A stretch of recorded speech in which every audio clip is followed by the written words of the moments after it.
Hey, bike farmers, thanks for clicking in. And this bike's got 99 problems, but shifting ain't one. This is actually a really cool Le Mans Fillmore single speed bike. You're pretty much limited to single speed because of the rear dropouts here. They're a horizontal dropout. There's no room for rear derailleur on this. This has a really nice single speed crank set, some pretty less than average wheels. I think it was a Franken bike. Really seems that it was built in a bike co-op somewhere. I know it came from the city, whatever, big city. And when he rolled up with it, I was like, you know, you think that these single speed bikes are super easy to work on and the problems are simple and whatever. But from my experience, they are the most problematic bikes to work on. I don't know, I can't really put my finger on it. I can't speak super intelligently to it, but I'm triggered every time I see one. So I get it up on the stand and front hub is loose, headset's loose, bottom bracket's loose, rear hub is loose.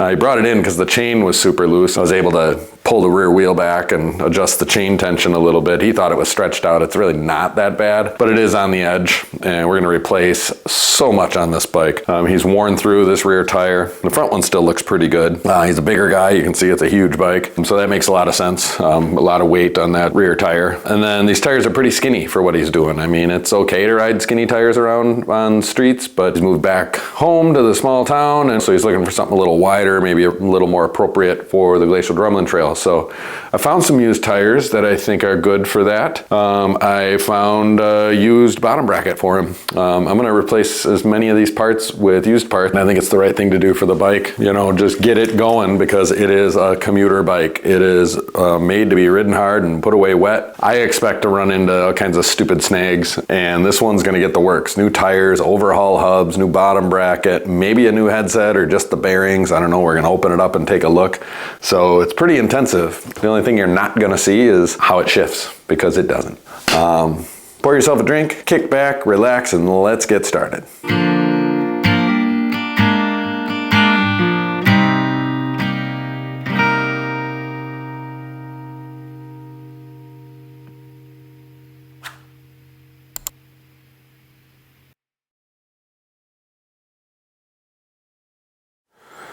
So the first thing I notice is this axle nut is really rounded out, and it's even worse over here on the other side.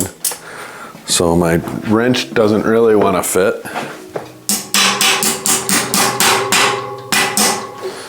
But I want to get a good purchase on it.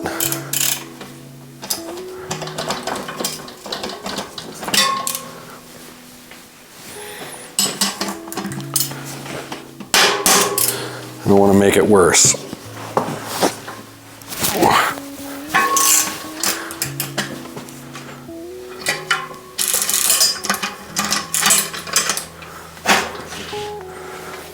Front ones are just rusty, they're not rounded out.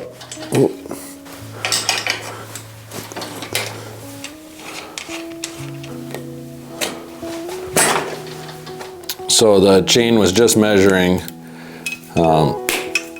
0.75%, which is replace me zone. So we're gonna replace it. I told him, you know, you can just ride it as is until everything falls apart, or we can do the work. And I think doing the work is replacing the chain, and we'll just use a new one.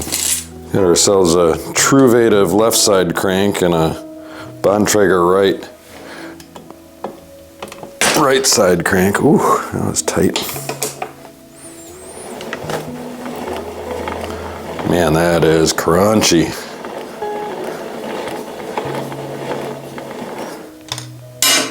Oh, dropped a crank bolt. Okay, and then that guy just comes right off.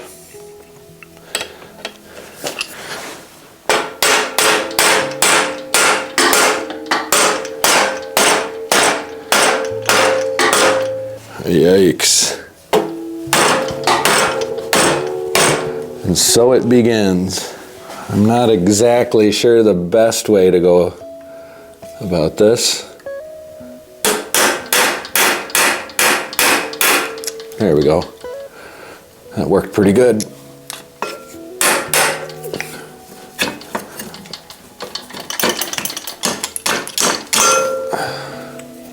Yeah, you can see it's rusty.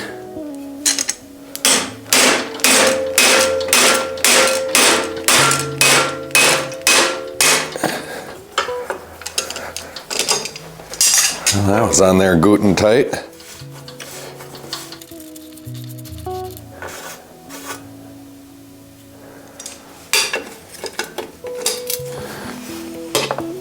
Oh.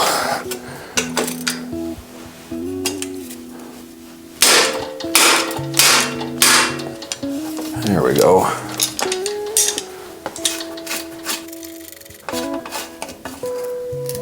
Whew. Yeah, you can see there's quite a bit of rust in here.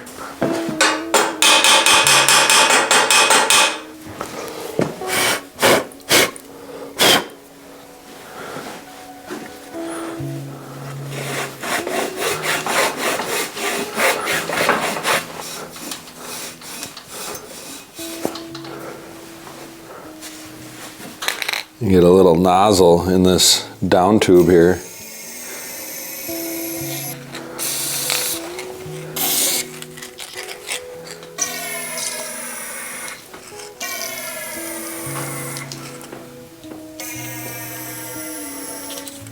Just squirting a little tri-flow in there. A lot of people use T9. It kind of gives a waxy protective coating on brand new ones.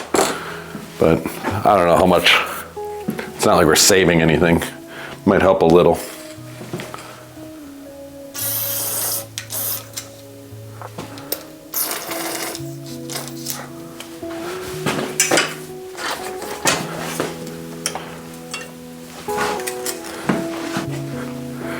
Kind of let that stuff flow around, cover its tracks.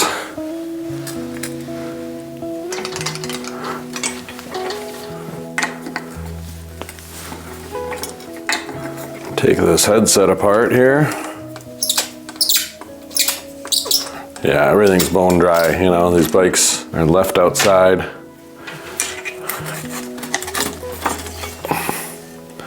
Gotta disconnect the brakes, which is somewhat easy to do here. So you're kind of in the way.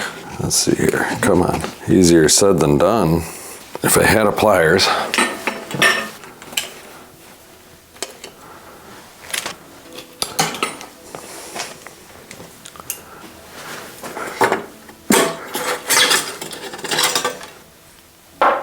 Oh. Drop the bearings. So these are the bearings that fell out of the bottom, and they weren't really supposed to. Okay, so I don't know how much of that you missed, but here we're back up here now. I think what I'm gonna do is I have this brand new Pro Max headset, and I'm just gonna pound this out and put in a new headset altogether. It's just easier than trying to figure out the whole bearing situation, and I suspect that it's been ridden loose for so long that the cups are just as pitted, and like just replacing the bearings and new grease isn't going to do us much good anyway, so it's just time for a replacement. They're not that expensive. I think it's like 25 bucks.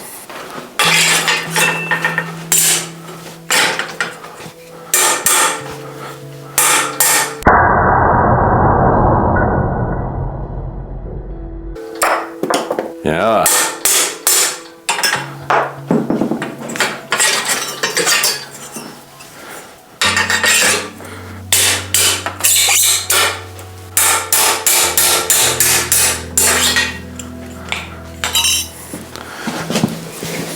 Pound the race off the fork.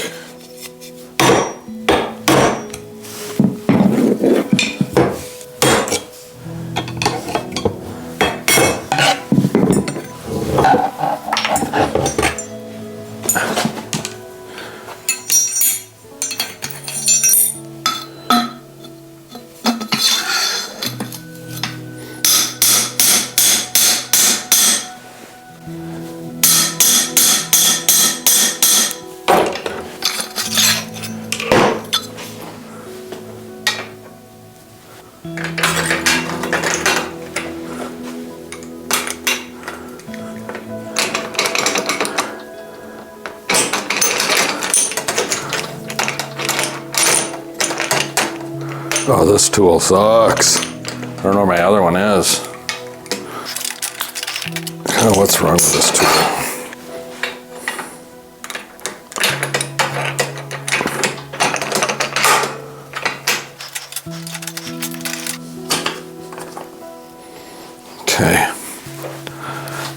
I like this tool because it's like the original headset press from the bicycle clinic at the shop I got my start at, but the newer ones are nicer, easier to use.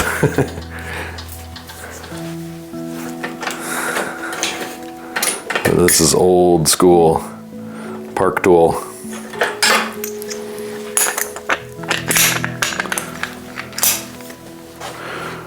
Put a little bit of grease to kind of seal things here for good measure. It helps keep the rust at bay. You don't need much, just kind of a thin layer.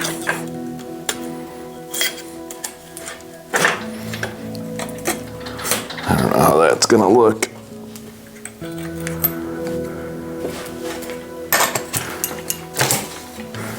Okay, well that's up higher than it was.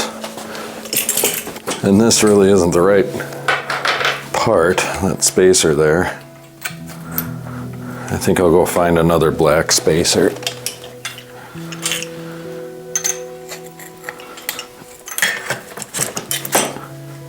There we go. That's a little cleaner. This thing is dry as a bone. Goop it in there. Good for another 20 years.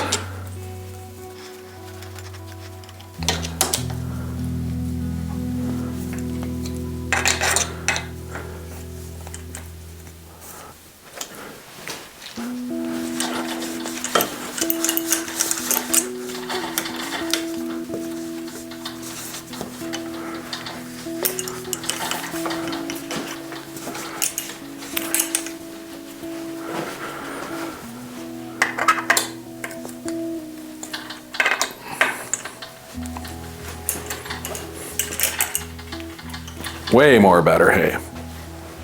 I'm just gonna hit this with Behold furniture spray.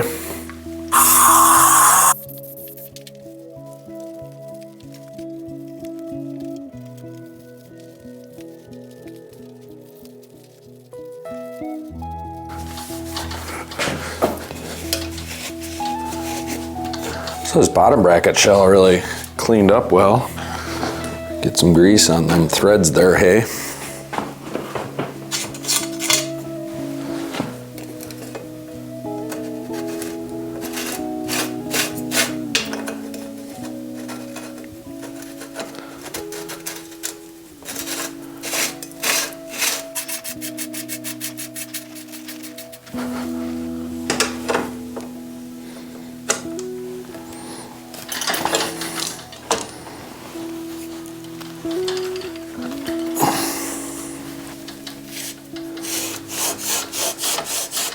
It's been a while since we've done some of this sexy flossing of the nether regions.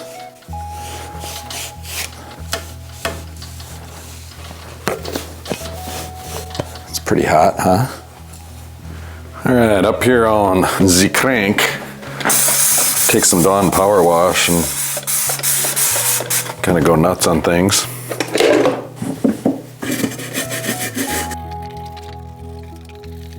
Now I usually, just on a basic service, I don't take things to this level with cleaning. But since we're doing so many other things to this bike, I mean, we're basically rebuilding it. And it's, end of October. I don't have anything better to do but make good videos. This is super gross content you love, right? I hope.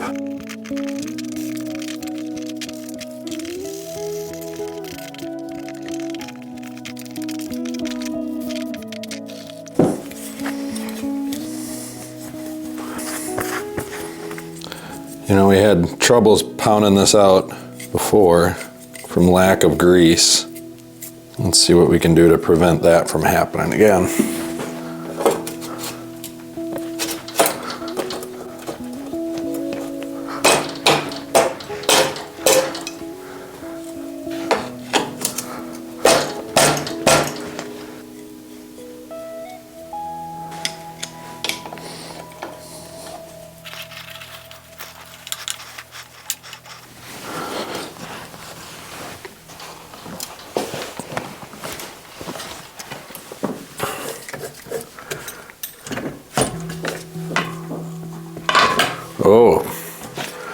Let's see here. Yeah, we got to take a look at inside these hubs. I was going to go straight up into the rant stand. Oh, great. So these hubs have sealed bearings in them. And those sealed bearings apparently are worn out. So they can't be rebuilt or repacked. I don't really stock such things. So I'm just, there's these like kind of lock nut things, although they don't really serve a purpose, but I'm just kind of cranking down on them just so everything's tight. I'm gonna throw it up here in the stand and just see if I get any wiggling.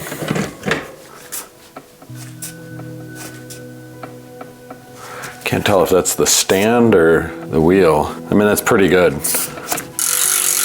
So, my freewheel felt a little sticky. White Industries, oh my God. This has a very nice freewheel on it. Fancy. Vuelta wheels. I've never heard of it. Is it fancy? Let me know in the comments. I don't think so. It doesn't look fancy. All the paint or whatever it is chipping off. They're just aluminum. Let some Phil's Tenacious oil work its way in there. Probably won't, because these higher end components are pretty well sealed.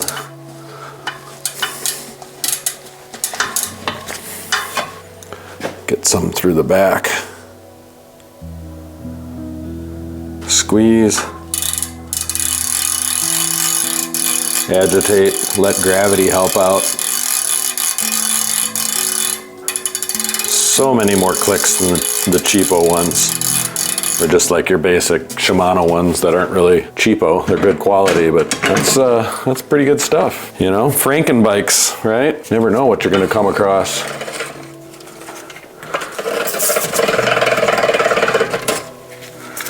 I'm just cleaning off some of the gunk left over from the chain here. A little bit of Dawn Power Wash. You know, it's just a good light degreaser. Sorry, the camera angle is kind of backwards, but if I put the camera over here, then my arm blocks all the action, and I'm right-handed, so all of the cleaning and everything I kind of do over on this side of the wheel. It's never a satisfying shot, but nobody's ever complained about it. It just bothers me more than anyone else, I suppose, so what difference does it make? I always get my finger back in here in the hub and clean out the hub body. And this rag is damp with furniture polish and gunk and Dawn Power Wash and all kinds of good stuff.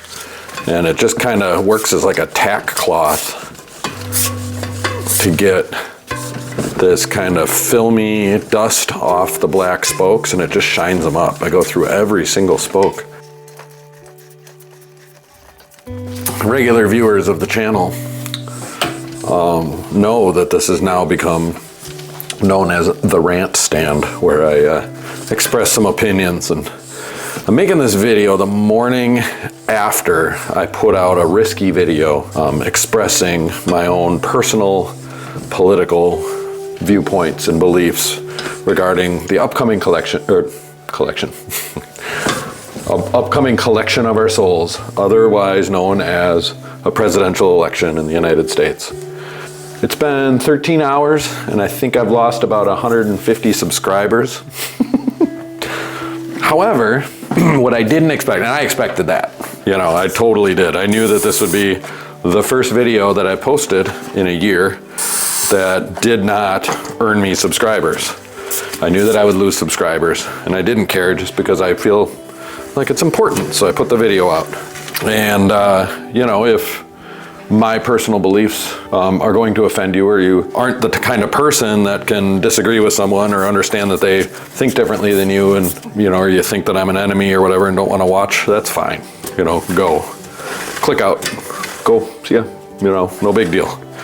That's fine. I am totally fine with that. But it's still very nerve-wracking. You know, this is a business for me, and I'm trying to make money at it. And to lose subscribers is to lose viewers, is to lose ad revenue, is to lose income, and all of that is true. However, those that support me, which is a very large majority of the subscribers, are not offended by such things. They're very reasonable people. They don't react emotionally to every little thing.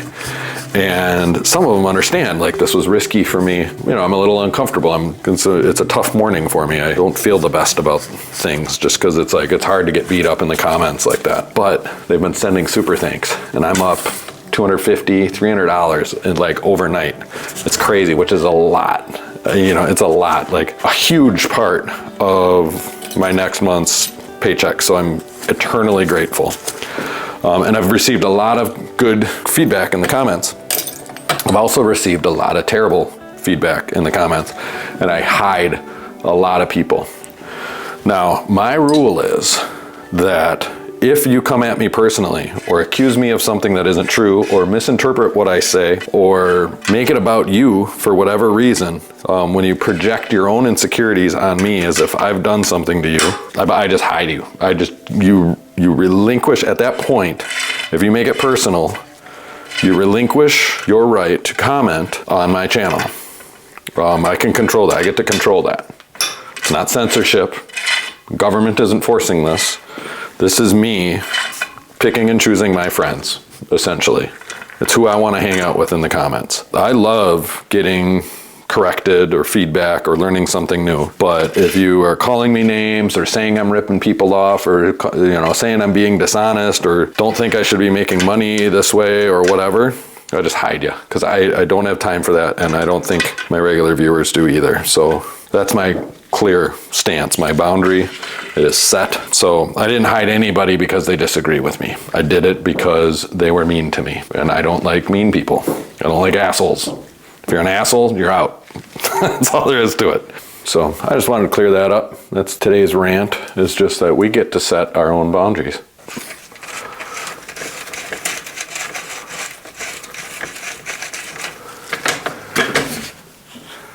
That wheel is cleaned and good. We'll be putting on tires here in a minute. So the front one was really loose. You can kind of, yeah, that's a decent angle. Okay, so this, we're backing off there, this side. Can you see that? Yeah. I'm gonna turn that in, and I'm gonna turn that in. Okay. Oh, it tightened right up. Okay, so we're okay here. We're gonna take 15 millimeter. So there's sealed bearings in there. I can't take these apart. It's not cup and cone. We can't put new bearings in. I mean, we can pound those bearings out and put new ones in, but I can't like replace the balls of the bearing. I'm sorry, my terminology with this stuff is not very good. Oh, look at that, fixed. No big deal, just an adjustment. But there's a lot of rust there, which doesn't bother me a ton because we can just grease the crap out of it. Very nice, very nice.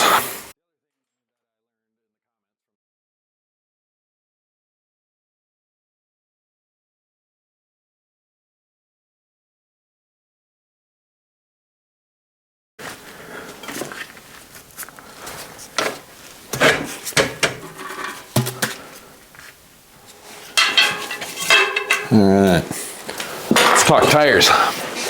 So these tires are Continental Travel Contact. I think they're kind of like, correct me if I'm wrong, but they look like gator skins to me, just wider with a little bit of knobby. This one still has more tread than this one. So this will go on the front, this will go on the back. And so we got the front one here. And I think since I'm taking the liberty of going with these used tires, I'm gonna go with new tubes. I'm going with a little thicker tube here. I'm trying to make this as flat resistant as possible. Now my theory here, and I don't know if this is wrong, again, you can correct me if I'm wrong. So the box says that this is 35 to 45, and I think these tires are 32s, although I haven't found the marks on them yet. 85 pounds, so you can really crank them up. Maybe they are 35s. I don't know if these tires will fit. So these tubes are kind of made for a wider tire than these, is the point. But my thought then is that the tube, there'll be more rubber. Like the more air you put in, the thinner the rubber gets, right? So if you have less air pressure, then the walls of the tube are a little thicker, so a little more puncture resistant. That's my theory. I don't know if it's true. I've never heard it from anyone. I've just come up with it on my own. And now that I have these tires on this wheel, I can see that they are definitely bigger than I expected.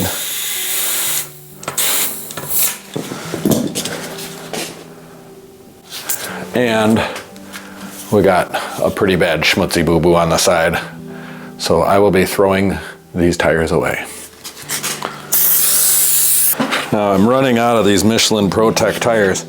I don't claim that they're the best tires on the planet, but I am claiming that I've been using them for 7 or 8 years now and love them, and I can't get them anymore. I don't know if Michelin's done with bike tires or what. I haven't looked that hard into it. I mentioned it in another video. I could probably look into it a little more, but I don't love them that much. I've found some good replacements, but I got a couple of 32 millimeters left.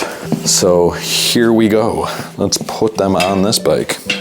I think I'm pushing it as far as size goes, what this frame will handle.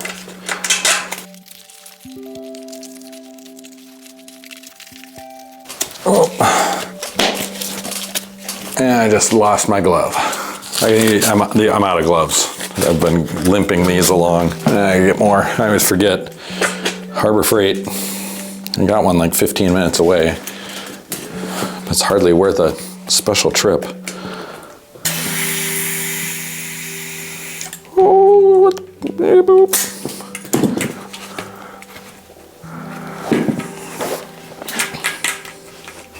Oh yeah, that's good.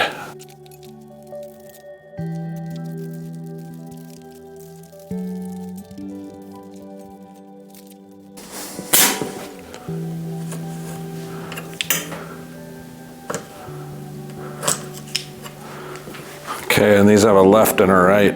It's usually marked on them. Left and a right.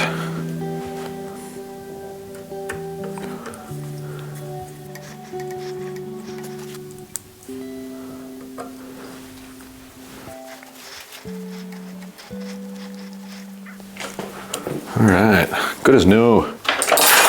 No, there's no way I'm getting a 32 millimeter tire through there.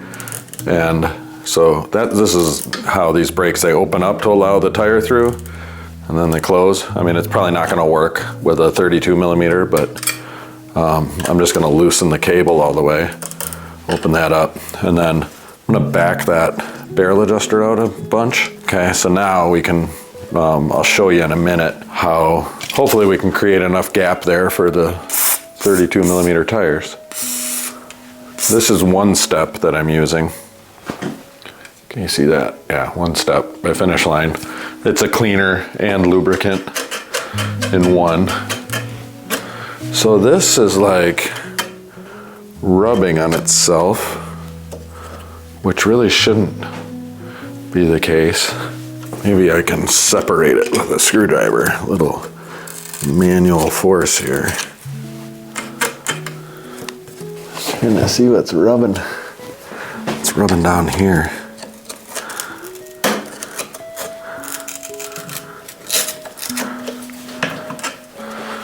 You know, these are the things you run into, these commuter bikes, they just get beat up. I don't know if there's just stuff in there or what.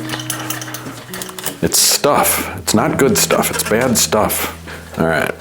Oh. All right, so we got problems here with these tires. See how it's hitting?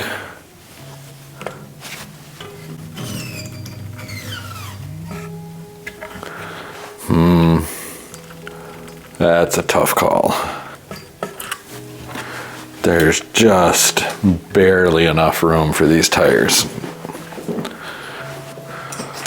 Let's try to think a little more critically about this. It's just barely rubbing.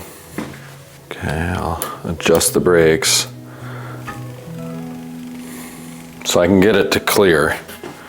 Okay, but we have to adjust the chain tension, and that means moving the wheel forward and back, and you can see it limits our ability. Like if we get way back here, we got enough clearance, but up there we don't.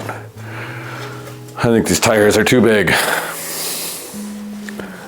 You know, this brake bridge needs to be up a couple more millimeters, and it would make this bike a lot more versatile. All right, I'm gonna swap them out. I can show you here. Now I can turn this in, which relaxes the brake as much as possible, and get that out of there. Okay, just because I'm not that smart and I don't give up easily, I've got some other 32s here. These are Giant brand with a puncture resistance to them. And I think they're a little thinner profile. So I think even though they say that they're the same size, we've got a thinner profile to deal with. So I'm gonna try them because I really want to put as wide a tire as I can on this bike.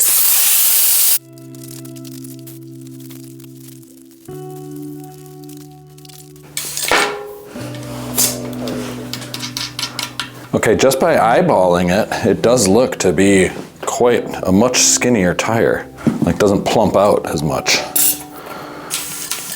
That's not necessarily our problem, the plumping out wide. It's the profile? What do you call that? The sidewall height?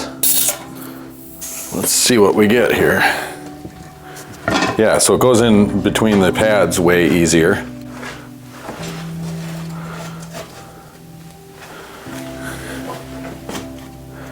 Okay, that's about the middle of the dropouts. Okay, I can use my barrel adjuster to deal with the brake tension. Get these brakes kind of where they'd be adjusted maybe. I mean, we're close. I think that's a good tire option. Oh, I'm not hooked up to my lever, but to get an idea. Yeah, there's a good couple millimeters. I could work on seating the tire a little better. There's a little blip right here. That looks okay to me. Papa don't preach, I'm keeping that baby. Okay, this brake cable needs some help, so I'm gonna loosen it back up. I usually try to avoid as much as I can pulling these cables through the housing because they can fray and then be hard to push back in. So that's why I don't ever really like to remove them and lube them and put them back in. So my workaround, the cheater method, cutting corners, is to drip tri-flow down them like that. And try to get it to a point where I can kind of work it down in there.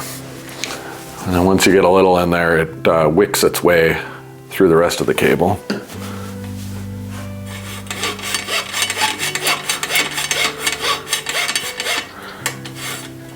We'll go here for you.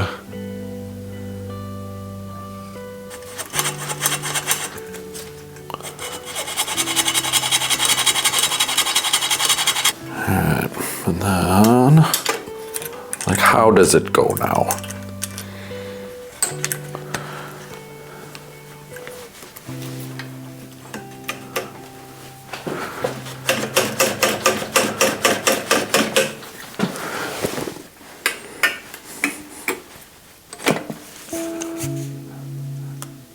Very dry cables.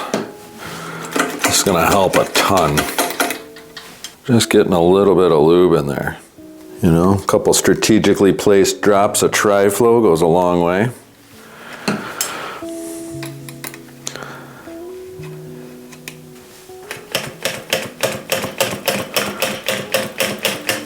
Okay, so we've got the brake systems cleaned and lubed and put back together.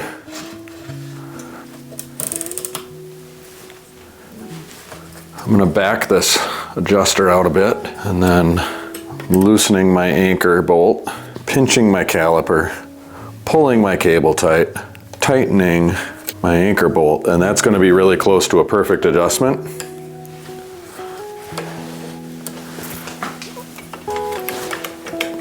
It's really tight.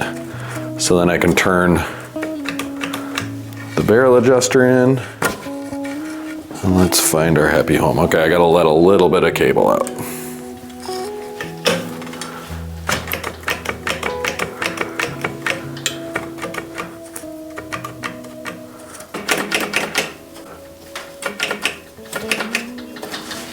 Pardon my reach there.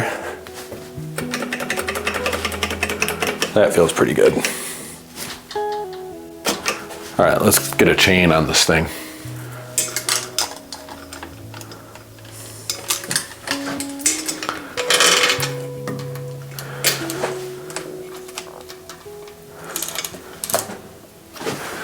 Okay. So, let's see here. That's all the way forward. Okay, I want to remove it right there. So you find the spot to break the chain, and then I have a quick link to put it together. I'm just giving it enough slack at this point so I can slide the wheel back and give the chain some tension. You don't want the chain tight, you want it just slightly loose. And that can be a little bit tricky, but we'll get there.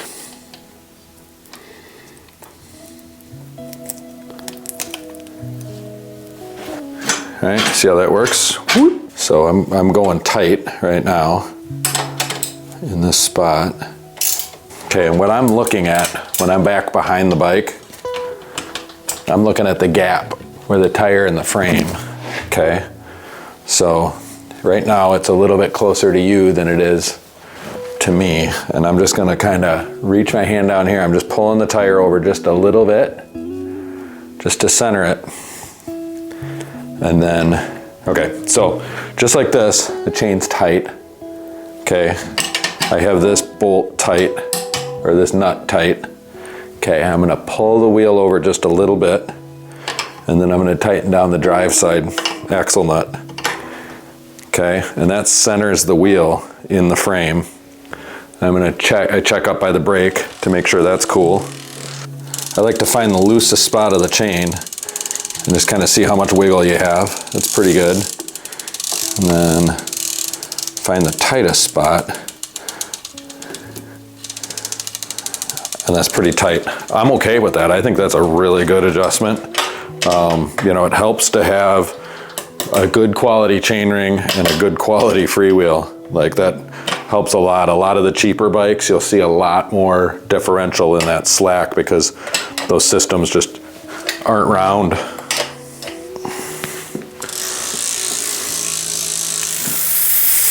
So this tire was not seated real evenly.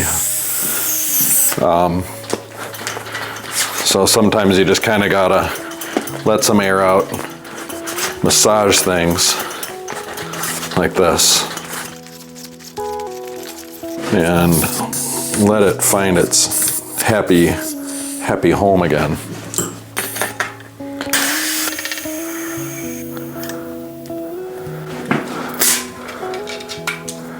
Okay, I just went like max pressure. Oh, it's so much rounder. It's way, way more better, hey.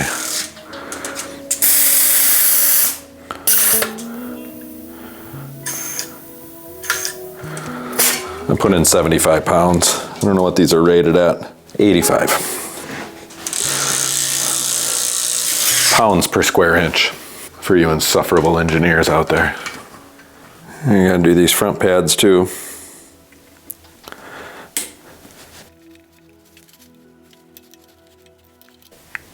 Get left on left and right on right. See, that's not political either. This is the MSNBC pad, and this is the Fox News pad. Okay, just so everybody knows. The wheels of justice go right in between. And as you can see, both sides are screwed. But we have to work together in equal tension if we're going to stop injustice from spinning out of control. I'm so deep.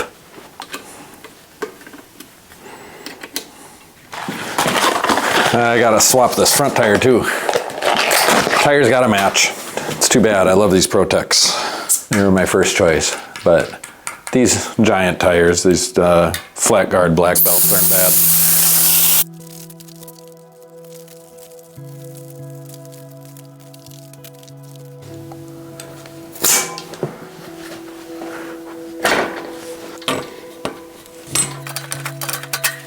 Oh yeah, it's gonna work. No problems here.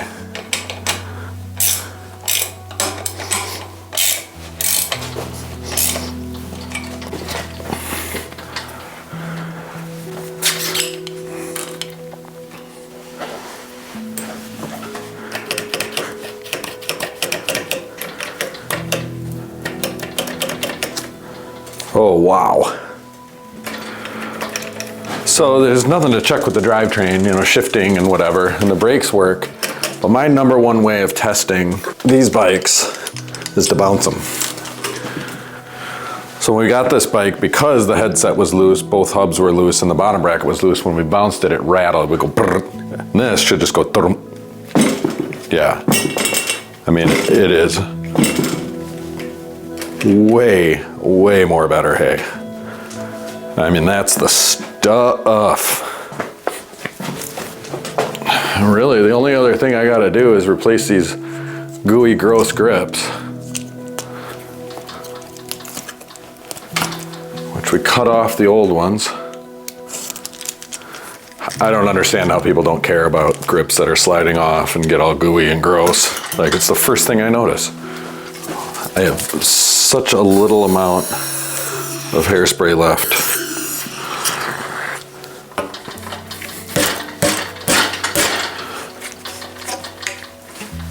Right.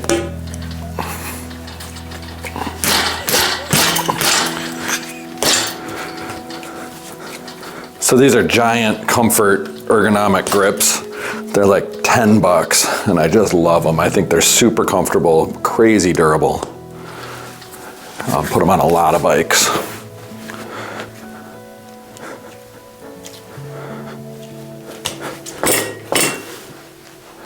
So there are the grips. Yeah, I mean, everything's tight. This bike, major improvements. Oh. So we have a completed bike once again. Little bit different project here. I am extraordinarily pleased how this one turned out. It was great that we didn't have to overhaul these hubs. It was great that I was able to find a used bottom bracket that works great. The new headset is spectacular. Tires gave us a little bit of trouble, you know, but I think we have a really nice solution. These are as big of a tire as we can put on this bike. They have some puncture resistance, good commuter tire, just wide enough to get out on the Glacial Drumlin Trail and grind a little bit of crushed limestone gravel if he wants, which he mentioned he didn't want to do that. And yeah, you can tell it's a really tall bike. He's got upright handlebars, the seat's jacked way up, he's a big boy, and this big burly steel frame should support him for another 30 years. We saw a little bit of rust, but sprayed out the inside, so that should help keep things from getting too far out of hand. The head tube was super clean, so I'm not worried about any of that kind of thing being a problem in the future. Really pleased. These are great bikes. Usually the single speed thing or like fixies, I'm like, it's kind of trendy and, you know, whatever. It's a novelty bike, but in many cases, done like with a good freewheel, good components, nice burly bike like this makes a ton of sense in you know, if you live in a flat city like a Chicago or New York, why not? You know, just bomb around, have some fun. These things are great. So if you've watched till the end, thank you so much. If you like this content and want to see more, there's many ways to support the channel. You know, to like and subscribe, that's easy. Not everyone knows about the Super Thanks and the memberships, but Super Thanks is just a one-time donation right to the channel, right to me, and we call it taco money, and I feed my family. Or you can join as a sustaining monthly member. If you're into this channel and want to see more bikes, it's a great way to do it for yourself. However, you should click that notification bell so you and your bikes can stay tuned.